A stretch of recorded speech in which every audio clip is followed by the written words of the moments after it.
Hello, and welcome back to the podcast here. Today's topic is getting exciting because we are going to be unfolding more on this big idea called Battle of the Cosmos. The reason why it's exciting is because we're living in an age now where there's so much uncertainty of the next 20, 30 years. And while there's so much in our human control, there's also so much not in our human control. And therefore, for those of you who observe and you're in an observatory stance in life, you might find it interesting to watch wars, battles happening that does not impact you and that you have no direct influence over. And therefore, what tends to happen in that position is that you observe because you can only focus on yourself and things will always be happening around you. Because when you think about what is certain and what is uncertain, you can only control what you can control in your hands, in your life, in your world for your own certainty. Therefore, there are many unpredictables in this universe. Now, the concept that I'm going to be divulging into today includes a little, I'm sharing this visual here with you so you can really see how my mind will be working in this stage, and also that I will just be reading from my blog on my website from my iPad. And that is when you see me looking at my iPad, I'm looking at this information. Podcasts are great. Remember to like and subscribe for entertaining audios. And if you're here on YouTube video, where we like to chat in the business world, in entrepreneurship, philosophy, personal development, health, wellness, mindset.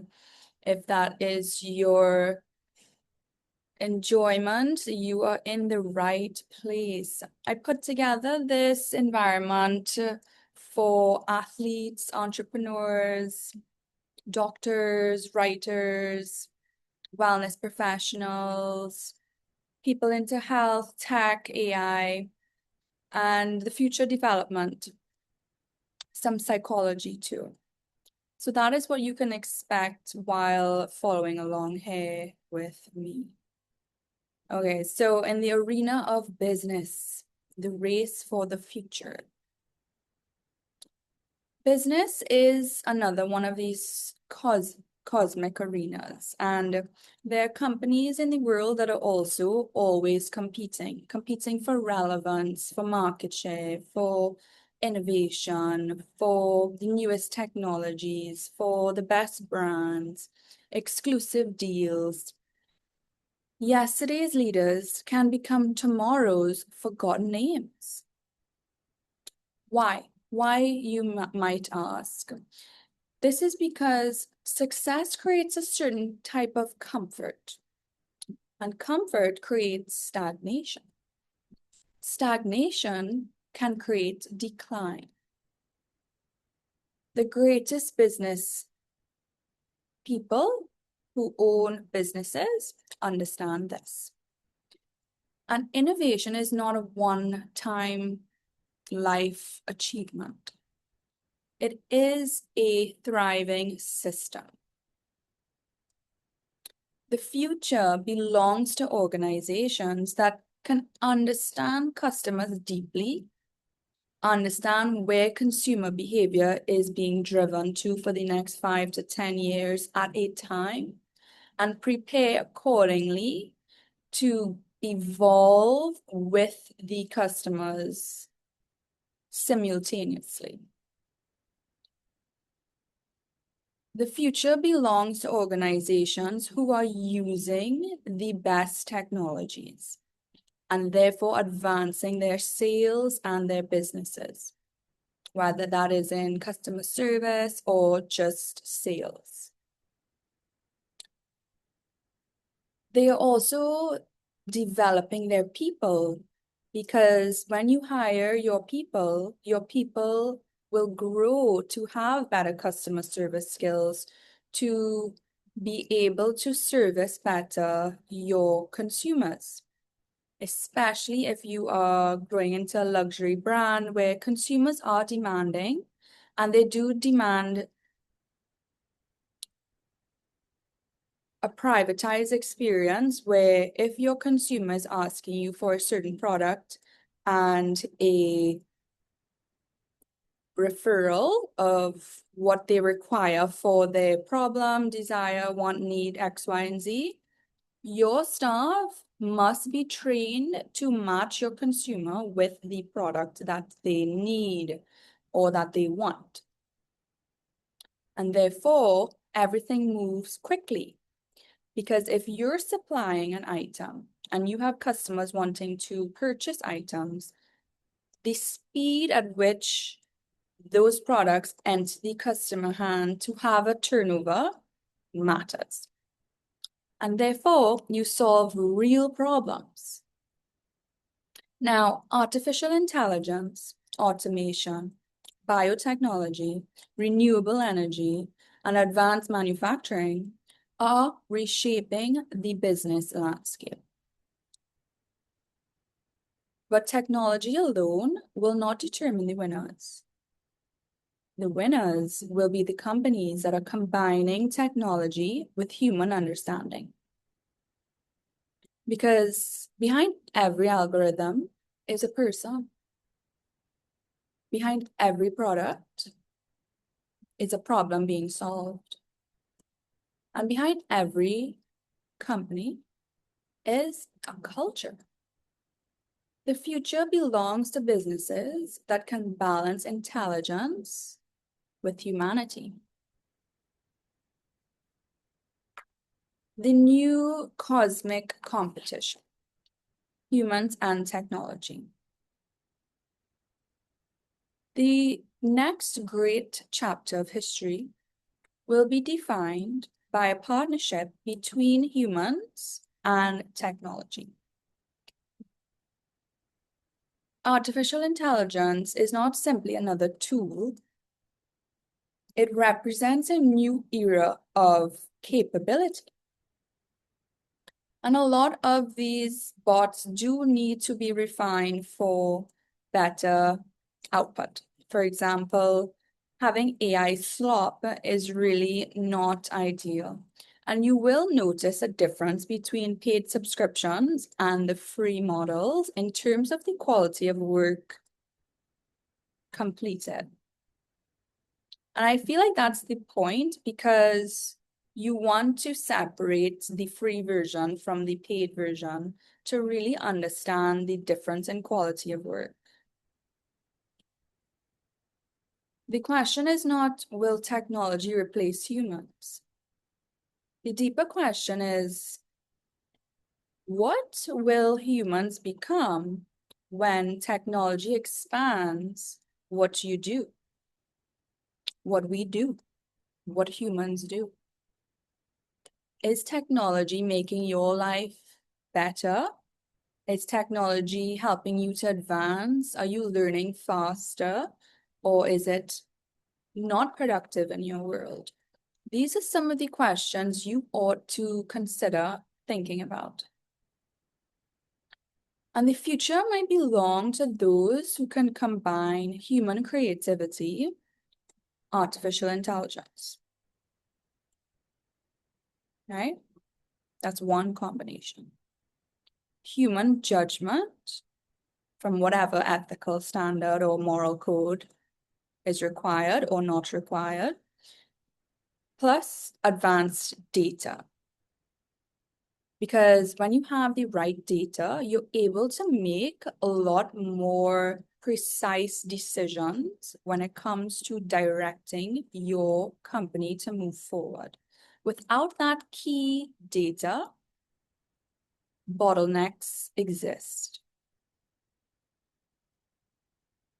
Now, there are obviously different philosophies on human judgments in this world. There are diplomats, there are Republicans, there are Democrats, there are the free world, there are non-believers, there are believers, there are extremists, religious people, there are non-religious people, there are spiritual people. The 8 billion people in the world, there will be similarities in groups, but we observe that there are also differences and that there are different levels and hierarchies existing. So we're not oblivious to that. It's hard to say what is right and what is wrong based on one code of human existence. However, there are principles that most people will agree on of what is right and what is wrong. And most of the time, most people know internally what is right and what is wrong, given that they are raised with a certain behavior code. Now, given also that humans psychologically complete their psychological development up until 25, it is difficult to judge humans before the age of 25 when the brain is still being developed to be able to even operate functionally as a human in this world. With that being said, there's no rule book on being alive today. There are disputes constantly globally, whether it is about competing for land, for owning X, Y, and Z, and for racing to the future. There are competitions happening all over. Some companies compete to get their products on a shelf. Some companies compete to get their product on a shelf next to other products on a shelf. Some companies compete to get traffic to purchase more products. Some companies compete for brand recognition. Some companies compete for sponsors at large events, say the World Cup, say the Olympics, say the Winter Olympics. There's so many things in the world, sporting events. Companies compete to get their brands recognized because it boosts sales. And as a spectator in any sport, in any arena, you or I might choose to observe because in collecting data, data drives decisions. And so data is very important for decision making. Combining human ambition with intelligent systems,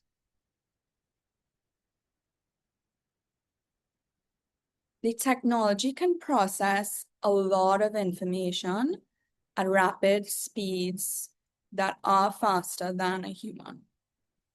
So you might be looking at your Claude or your ChatGPT or your Gemini or your Grok AI and relying on it a lot more in 2026 and for the future than you would have in 2021 or 2022 when these GPTs were coming out. And you might notice that it will give you a lot of clarity if you've had to process ideas or thoughts that might take you a year to process by asking a human or searching through humans for a specific answer. What I like about these AI tools is that it can do research at a really fast pace through the internet, and it can take large amounts of data to concise it into digestible size bits of information. And that's important because in this day and age, you want answers and you want responses fast. Because the faster you get communication, the faster you can take action to take steps in the direction that is necessary and required for your human self's next best direction or destination. Delays are not really something of this century. Speed is important with precision. So double checking on all of these research that everything is brought up with in these GPTs is important. Similarly, like if you're researching for university through scientific journals, writing a research report, you have to have your references. And in clear journals to have reference your ideas and your work, which is important. Now, the invisible forces that decide the winners. Because some parts of life really are that serendipitous. The parts we cannot control, the parts that are unexplainable for humans, right? And every arena has invisible forces. So in sport, the invisible force might be discipline. In business, the invisible force might be its culture. The invisible force is character. People often see the final result. They see the championship, the outfits, the successful company. They see the transformation, but they rarely see the thousands of small decisions that created it. The future is not built in one dramatic moment. It is built through repetition. Small choices consistently over time. These small, seemingly insignificant amounts of repeated behavior over time psychologically stick as habits. Habits become systems, routines, ways of doing things, ways of thinking about things. Systems become identity. Identity becomes destiny. The cosmic question, therefore, leads to, well, who will adapt? The future does not belong to the strongest. History proves this. The future does not belong only to those who can adapt. Species survive because they evolve. They thrive through a whole nother level of evolution. Because if you think about the survival base of humans, maybe from your grandparents, from the war, World War I and World War II, living in a survival state is a concept where you are still hoarding ingredients, feeling like there's going to be a shortage of food in the world. And you have been living like that for the past 100 years, and so is your entire family. This behavior has been shown to lead to overeating and overconsumption. And also, it has been proven to lead to this deep-rooted fear and anxiety of not being able to evolve as a healthier version of self, to be able to adapt into the demands that the world has given us in terms of psychological advancement and technology, given that our foundations have been stabilized,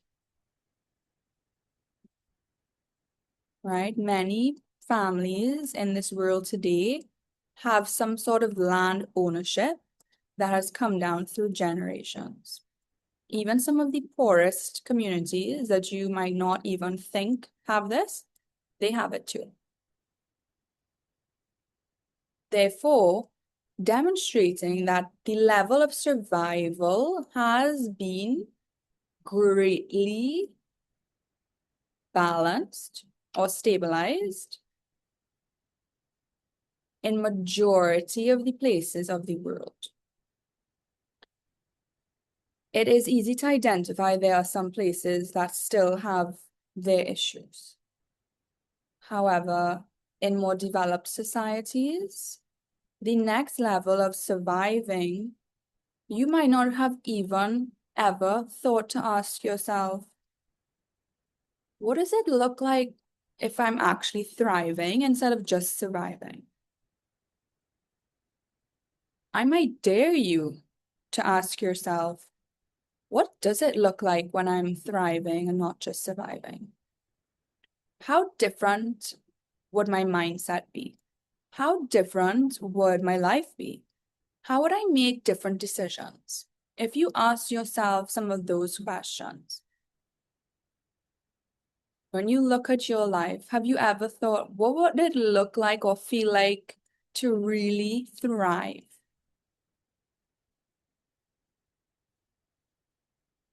Now, athletes understand this because they are constantly adapting. For every single race, regatta, championship, you will begin training through a series of conditioning as an athlete. You will be training your core, your speed, your agility, your recovery rates, your endurance, stamina, naturally pre-season, pre-regatta, pre-training, before you even move into the tactics of the sport itself. Then that's a whole other level of strategy, theory, and training. To then merge those two principles together to get a first place or to place in the top ranking. This is a process that is repeated time and time again. And it shows the adapting because you might have to be in a certain weight category for your championship dates or for the season.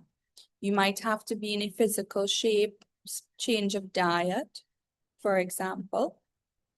The greatest competitive advantage of the future might not be intelligence, wealth, or resources. It might just be adaptability, the ability to learn, the ability to change, the ability to rebuild, because we are not limited by our surroundings. We're limited by our minds. And if you believe you will stay the same and you will be in a comfort place and naturally live a miserable life and overeat and put on extra weight and be miserable because you're too scared to take action on something meaningful to you, then you will be that way. But if you decide that you are going to invest into your health, your routines, your diet, your life will be completely different. The ability to rebuild is an interesting concept because it's like flipping properties. If you buy properties in a certain condition, but your skill set is understanding how to flip, renovate, and sell, you're going to have so much fun because you can see a project from nothing to what it will look like when it's finished, and you can understand the demand for that finished product. That is what is fun about life. That is what is fun about business, and that is what's fun about your health. There's never really a failed experience because you are always able to transform. You can transform within your mind how you have a perspective of the world. You can transform in your body. You can transform in how you shop for your house. You can transform on your habits. It's limitless if you decide to make it so. If you decide to put limitations on yourself, or tell yourself it's too hard, or tell yourself all of these excuses, then that will be your paradigm. And you have to accept that if that's in your direct control. The final battle is not against other people. The deepest lesson of this cosmic battle is that the greatest competition is not necessarily against another person, another company, or another team. It is against yesterday's version of ourselves. How do you show up compared to how you were 10 years ago? Are you the same? Do you have the same limitations? Have you acquired new capabilities, new skills, a better way of doing things? Or are you stuck in a cycle of repeated chaos, behavior, emotions that never seem to evolve you into a different version of yourself?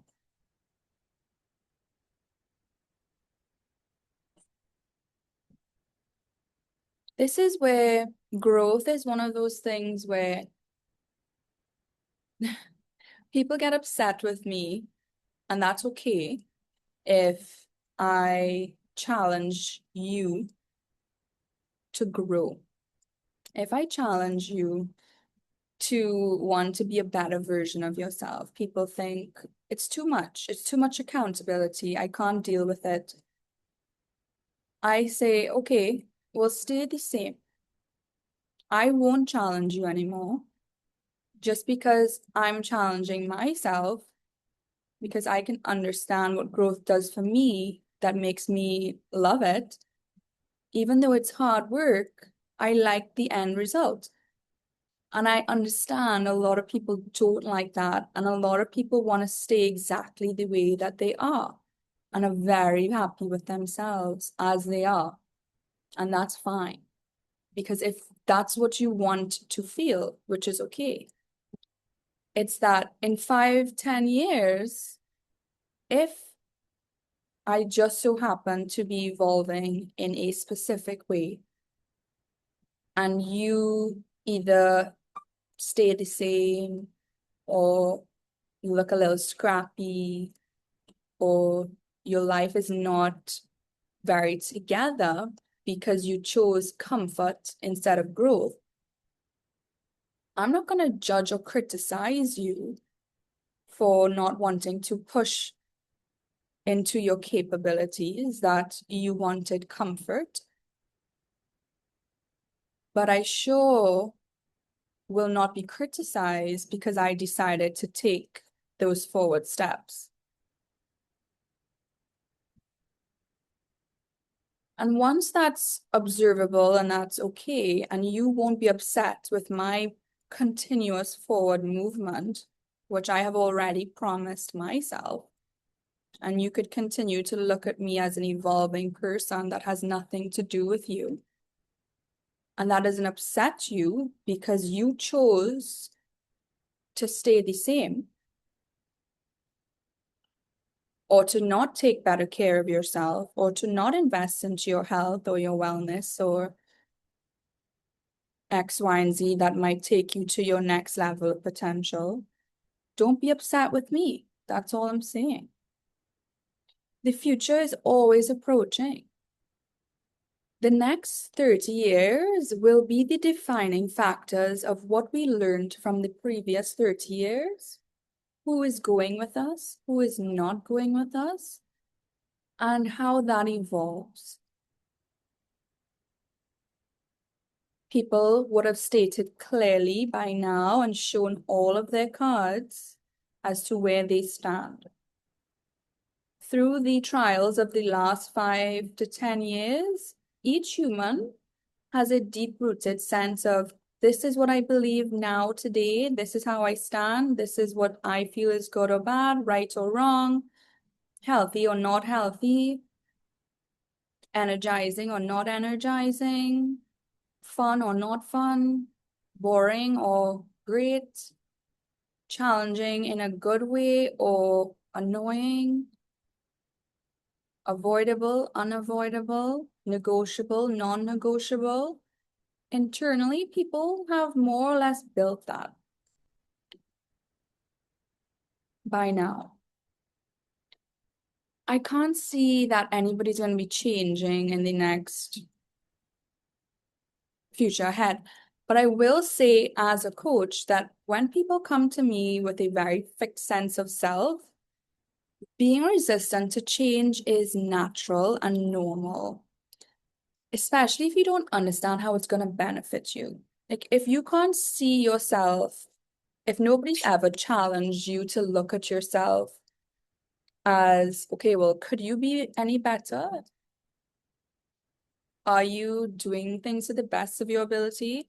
Would you feel more proud of yourself at the end of the day if you actually did put a little more effort in?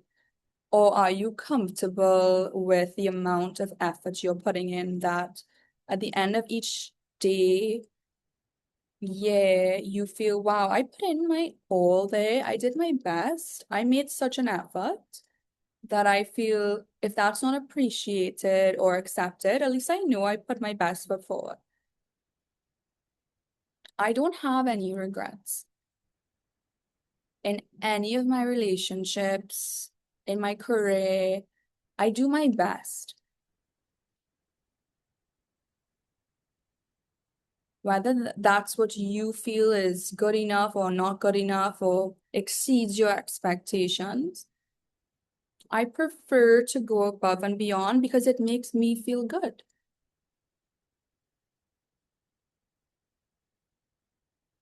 Now, I have learned not to have that expectation with others.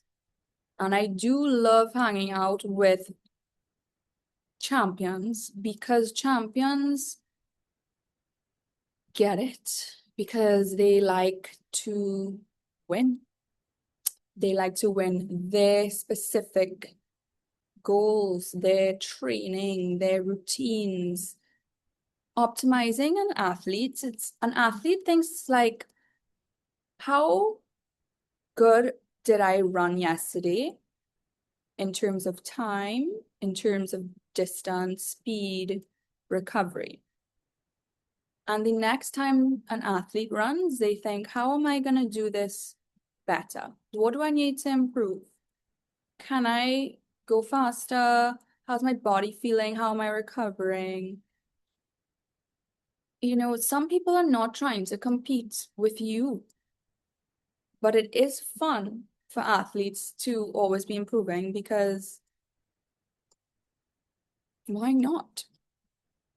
And that's why I see in the battle of the cosmos, like we can't control hurricane season and we can't control the nature's random stuff that happens through seasons. We can control preparedness and response systems and have things organized to a degree ahead of time to allow cushion for any unpredictability. That's just smart thinking ahead. Or it's like having a savings account and being responsible with your future through financial maturity and through healthy business relationships and having a healthy flow of market positioning. There are some things we can control, there are some things we cannot control. But if you are existing today 10 times better than you were a decade ago, congratulations. Because why would you not want that?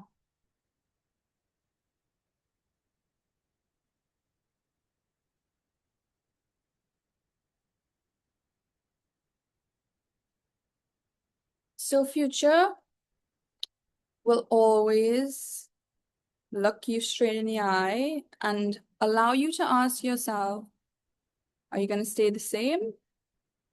You're going to think the same thoughts, do the same routines, experience the same emotions, experience the same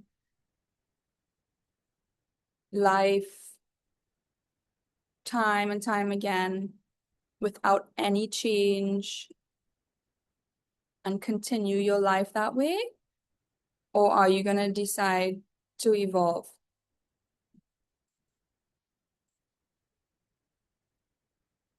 What will you create with the opportunity you have been given? Will you remain in your comfort zone? Will you protect what exists? Will you build what comes next? The cosmos is always moving. The question is, are you moving with it? What are you resisting? On final thoughts. Battle of the Cosmos is not a fight for destruction. It's a competition of evolution. How much better could you be? In life, we fight to become better. In sport, we fight to discover our human capabilities or limits. In business, we fight to create a future, especially through entrepreneurial capitalism. The winners will not be those who simply survive a change. They will be the ones who understand that change is the arena itself. They say that the transformation process is not usually that attractive, like the caterpillar in the cocoon before the butterfly. I remember thinking when I was 20, launching a lot of my group coaching courses where I designed different detoxes and I would host some groups to detox with me and create meal plans and recipes. And many of those times, there was always like this transformation happening because learning a new routine, diet, the power of food, the power of controlling what you eat, how it makes you feel, the impact on energy, and experiencing that through groups. It's always a transformation process. And sometimes it is messy and it's chaotic until you find a repetition and you find success and you find your transformation to get to the other side.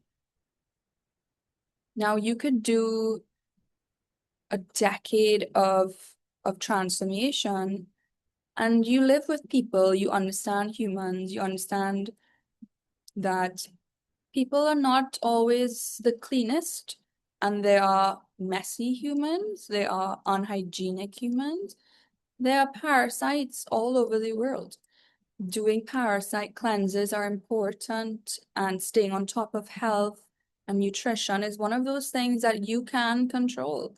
You can control how you choose to feed yourself.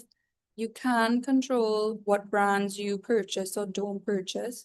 You can control what you're choosing as fuel to give you energy or avoid of what's draining your energy. You can have boundaries on saying yes to things that fill up your cup and no to things that deplete you. And that is for you to observe within yourself, having that filter system to identify what serves you and what does not serve you. What stresses you out? What gives you peace and clarity? Because that intuitive dietary process, I'm bringing that into this conversation today because that is the mastery of what it takes to master yourself. And when you can master yourself, you can see that there are a new formula of being a champion in the world, because maybe you're not going to compete in business or sport. Maybe you're a normal housewife.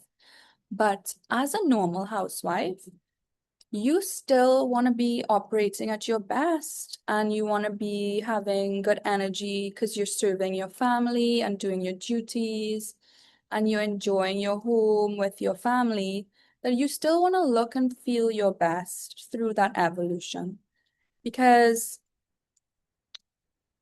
that is what is important, because you want to keep your medical bills contained for the future, less hospital visits, less allergies, less of all of that junk that accumulates through these seasons of stagnation. And there's nothing worse than a stagnant life where nothing is growing. If you think about a garden, and why would parasites come? Why would there be a mosquitoes in a swamp? Because it's stagnant, it's still, there's nothing happening. That is sometimes what it's like when you are not challenging yourself to grow or to be better. And nobody likes the idea of a little discomfort, because it feels hard and sometimes more psychologically than it really is. And it is the perception or perspective of being in the right group, because when you're in a group where majority of the members are on a similar trajectory towards evolution, it's more exciting to check in with growth, to think, cool, you evolved so much. What is, what's new with you? And in many people, nothing changes. It's rare that you see new things. And I guess that's why sometimes people get upset if you're growing at a fast rate. However, if you do invite people to this growth, everyone has freedom of choice. And if you say yes or no, make sure that what you're saying yes or no to is just not something you're going to regret in the future. Because sometimes you could only see the moment or the year, but you can't see the next 4 or 5 years.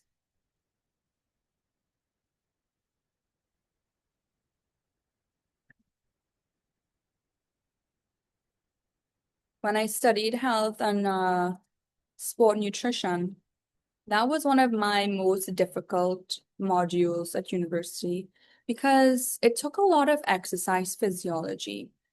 And coming from my background of sport,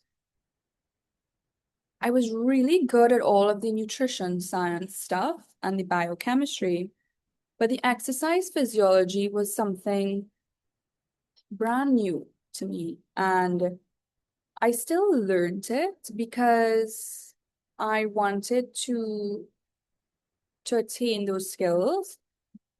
And I don't really use it that much in my career now, but it taught me a lot about professional athletes.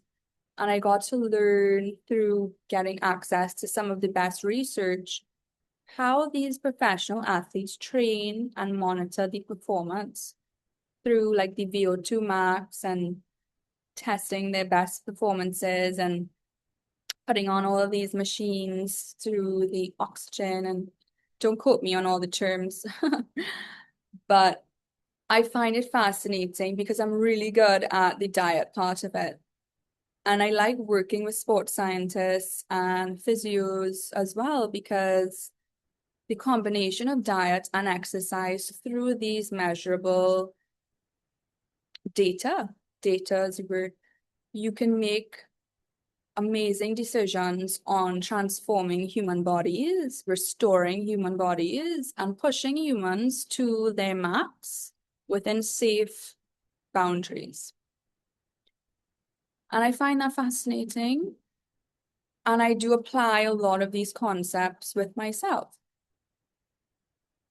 So with all of that being said, you can apply this to your business world mentally through sports psychology. And through sports psychology, you can think of, I guess you might be wondering, how can I challenge myself to make another 10 million in sales or double down on my sales or profits? Or where can I generate more revenue? Can I make some of my best business year sales ever and challenge yourself? That takes another transformation.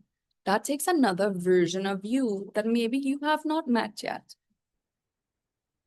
And that is where it's interesting to observe also, because when it comes to the time of life, how we age, our clocks, our biological clocks, our physiological clocks, in relation to history, tradition, our ancestors, our current present timeline, what we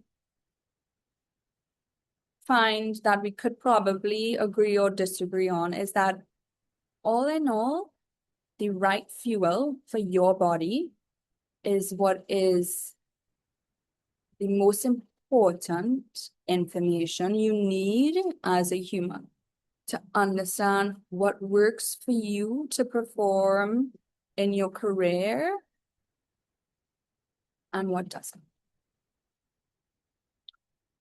So the greatest achievements are not competing with other people per se and blindsiding people and playing dirty and doing things like that. That to me is a waste of time, especially if you are in a position where your health is at risk, whether your mental health is at risk for dementia or Alzheimer's, or you're going through some sort of psychological challenges, emotionally eating or binge eating, or you're dealing with repressed emotions, or you have some sort of psychological stresses that you've been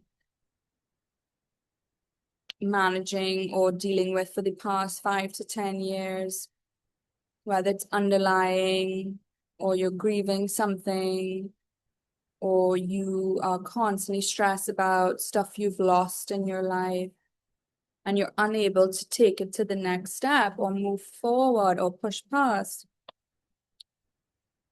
Diet is an important part of that foundation. And don't be surprised if you have not seen the link between those, that you might find there's something on the other side through pushing past that growth and in mastering your diet as the first form of human control. And to become capable in participating in that. Okay, so we have a series on the Battle of the Cosmos because, like I said in the introduction, it is so much to observe with a changing world. We've become so much more connected globally to everybody through technology. And boundaries online are just as important as boundaries in person. We can acknowledge that we have environments, relationships, experiences, foods that fill up our cup, nourish us, make us feel better about ourselves, never leave us empty-handed, always give, always serve. And then we can acknowledge that on the flip side, there are very depleting environments, diets, people, relationships that are not serving our highest self and our highest good. And when it comes to the next 30 years of our lives,